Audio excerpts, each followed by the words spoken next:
Hello friends, आज हम chapter पढ़ेंगे हिंदी का। हिंदी की एक कहानी का नाम है अदल बदल। ठीक है, इसको देखते हैं इसमें क्या लिखा है, क्या कहानी है।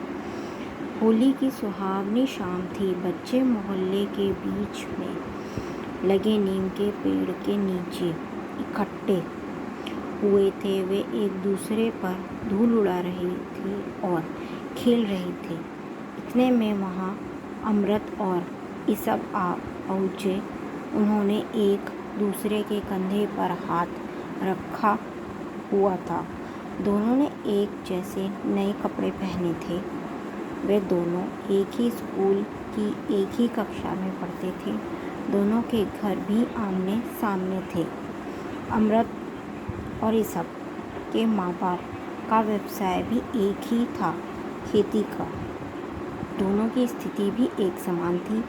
गांव का बनिया 5 बार मना करने पर एक बार कर्जा देता था। दोनों दोस्तों के बीच यदि कोई अंतर था तो वह इतना ही कि अमृत की माँ थी, पिताजी थे और 3 भाई थे। लेकिन इसब की माँ नहीं थी, भाई भी नहीं था, केवल पिताजी थे। इन दोनों दोस्तों को एक ही प्रकार के कपड़ों में देखकर नीम के पेड़ के नीचे चबूतरे पर बैठे हुए 3 लड़कों में से 2 लड़के बोल उठे, अरे ओ अमृत इसब, कहीं अदल बदल न हो जाना। चबूतरे पर बैठे तीनों लड़कों में से एक दूसरे लड़के को शरारत सूझी। वह बोला, भाई लड़कर तो दिखाओ, उसमें भी दोनों बराबर हो या कम ज़्यादा। उसने ये क्वेश्चन पूछा। हाँ अमृत, ठीक तो है, देखें तो सही कौन जीतता है। पहला लड़का बोला, यह लड़ाई कोई गुस्से में तो नहीं, वैसे ही लड़ना है। इसब ने अमृत की ओर देखा।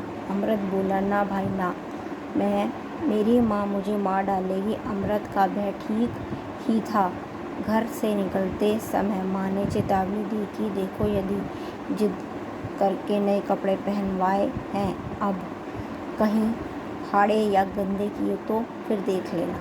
बात यही थी। अमृत ने इसब को नए कपड़े सिलवाते देखकर जिद करके नए कपड़े सिलवाए थे। इन कपड़ों के लिए वह स्कूल नहीं गया, खाना नहीं खाया, रात को घर पर सोया तक नहीं। इस सबके बाद इसब की तरह सज धज कर गाँव से निकला हुआ अमृत ऐसा काम कैसे कर सकता था। इससे उसके कपड़ों को नुकसान पहुँचे और फिर लड़ाई भी इसब के साथ। इतने में उस टोली से एक शरारती लड़का आगे निकलकर सीधा अमृत के पास गया और उसके गले में हाथ डालकर कहा, तो फिर चल, हम दोनों मिट्टी में खेलते हैं। और उसे खुली जगह में खींचकर ले गया। लेकिन अमृत खेलना नहीं चाहता था। वह तो उससे छूटने की कोशिश करने लगा। छोड़ दो मुझे, नहीं खेलना। देख ले, कालिया मना कर रहा हूँ। इतने में तो कालिया ने उसे जमीन पर पटक दिया। वह देखकर टोली के लड़के खुश हो गए और चिल्लाने लगे, वाह वाह, अमृत हार गया, कालिया बहादुर है, जीत गया। यह देखते ही इसब को गुस्सा आ गया, पर दूसरे लड़के उसका जोश बढ़ाने लगे। फिर तो दोनों की कुश्ती शुरू। दोनों ऐसे लड़े कि नीचे गिरा हुआ कालिया फूट फूट कर रोने लगा। दूसरे लड़कों ने देखा कि हंसी मजाक का खेल उल्टा ही हो गया। उन्होंने अमृत का बदला लेते हुए उसे इसब के साथ हाथ से कालिया को छुड़वाया और फिर उसे रोता हुआ छोड़कर सारे लड़के इधर उधर खिसक गए। उनको डर था कालिया के माँ बाप से डांट पिट जाने का। अमृत इसब को लेकर भाग निकला। इसब की फटी हुई कमीज जेब के साथ 1.5 बालिश्त लंबा टुकड़ा लटक रहा था। उसे देखते ही दोनों वहाँ से ठिठक गए। आधी जीभ बाहर को निकल पड़ी। चारों भयभीत आंखें उसे टुकड़े पर जा चिपकी। अब उसी समय ईसब के पिताजी ने घर से आवाज़ लगाई, अरे ओ ईसब, कहाँ गया रे?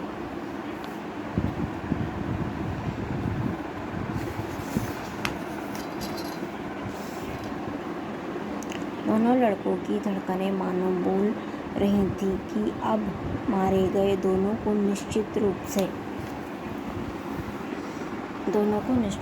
से मालूम था कि कमीज का फटा टुकड़ा देखकर ईसब का पठान बाप उसकी चमड़ी के भी टुकड़े कर देगा। फिर से आवाज़ सुनाई दी, ईसब कहाँ गया? दोनों लड़कों को शक हो गया कि शायद वह उसी ओर आ जाएंगे। अचानक अमृत के दिमाग में बिजली कड़की। वह ईसब को एक तरफ ले गया। अरे आ तो सही। फिर दोनों घरों के बीच की सकरी गली में जाकर अमृत अपनी कमीज निकालते हुए ईसब से कहने लगा, अपनी कमीज जल्दी निकाल और यह ले मेरी पहन ले। ईसब तो भौचक्का रह गया और बोला, मैं तेरी पहन लूँगा, अदल बदल कर लेते हैं, जल्दी कर, कोई देख लेगा। यह बोलकर ईसब बटन खोलने लगा, लेकिन उलझन में पड़ गया। उसने पूछा, अदल बदल, लेकिन मेरे पिताजी तुझे मारे बिना नहीं छोड़ेंगे। अमृत ने जवाब दिया, लेकिन माँ तो है न। बात सही थी। ईसब ने कई बार देखा था पिताजी की मार से बचने के लिए अमृत अपनी माँ के पीछे छुप जाता था। हाँ, माँ से भी एक दो चपट मिल जाती थी, लेकिन वह तो उसे गुड़ जैसी मीठी लगती थी। ईसब ने झट से अपनी कमीज निकाल दी और दोनों ने एक दूसरे की पहन ली। दोनों गली से बाहर निकलकर डरते डरते अपने घर की ओर चलने लगे और घर पहुँच गए।